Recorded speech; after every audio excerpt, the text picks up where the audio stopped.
तीनों लोगों को विशेष तौर पे हम बधाई देना चाहते हैं। माननीय मुख्यमंत्री जी हमारे लिए आदरणीय थे, हैं और हमेशा रहेंगे। हम इनकी इज्जत हमेशा करते आए हैं और करते रहेंगे। और हम तो कई बार इनके नेतृत्व में काम करने का मौका मिला और हम लोगों ने काम किया मिलकर के, इसमें कोई दो राय नहीं। आगे हम सारी बात को भी हम अपने आप लोगों के समक्ष जो है रखने का काम करेंगे।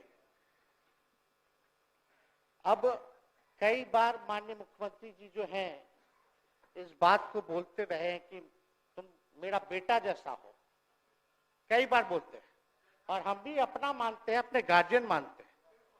और आप लोग भगवान राम की चर्चा करते हैं, हम आप सबके मन में तो राम है ही, शांति शांति। लेकिन एक बात समझना पड़ेगा, हम तो नीतीश जी को एक दशरथ जो पिता है उनके रूप में वैसा गार्जियन मानते हैं कि भाई कई बार जो है इन्होंने कई बार आप लोगों के सामने भी बोला अब तो यही करेगा, यही आगे बढ़ेगा। तो चलिए नौजवान लोग ना आगे बढ़ेगा, आगे काम करेगा। लेकिन कई बार मजबूरियां रही होंगी इनकी, जैसे दशरथ की मजबूरी थी, राजा दशरथ की, कि राम को जो है वनवास जो है भेज दिया गया। लेकिन उस बात को हम मानते हैं कि हम वनवास नहीं आए हैं, बल्कि हमको इन्होंने भेजा है जनता के बीच उनके सुख और दुख के भागीदार बनने। पहले बार ही अपने से दूर किए, वो भी क्या मजबूरियां रही हमको नहीं पता, ना आपको पता, किसी को नहीं पता क्या मजबूरियां रही।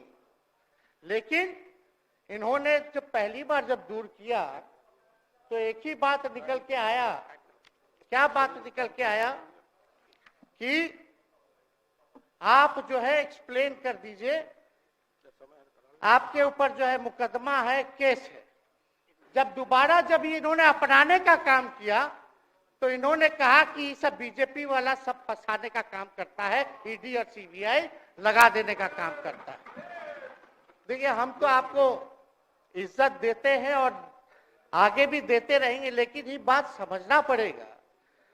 और बिहार की जनता ये जानना चाहती है कि आखिर ऐसा क्या कारण है कि आप कभी इधर रहते हैं, कभी उधर रहते हैं।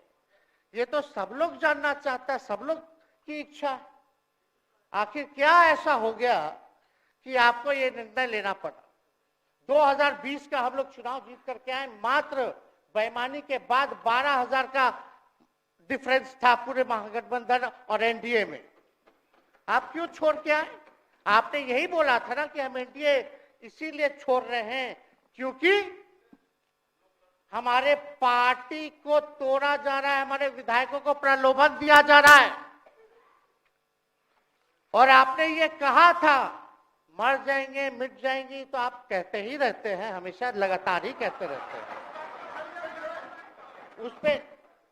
उस पे हम नहीं जाएंगे, लेकिन आपने तो ये कहा था कि भाई हम लोगों का एक ही लक्ष्य है, न प्रधानमंत्री बनना है, न किसी को मुख्यमंत्री बनना है, देश भर के विपक्षों को गोल बंद करके जो तानाशाह है उसको दोबारा नहीं आने देना है, इसीलिए ना आ पाए थे।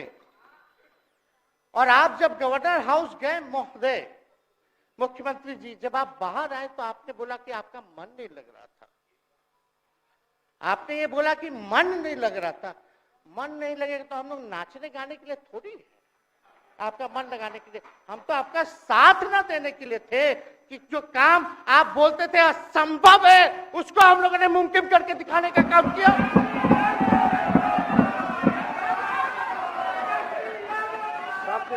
आपने 2020 के चुनाव में क्या कहा था? झूठ मत बोलिएगा। देखिए हम आप लोग से उम्र में छोटे, अपने बाप के पास से लाएगा, जेल से पैसा लाएगा, नौकरी बांटेगा, और संभव है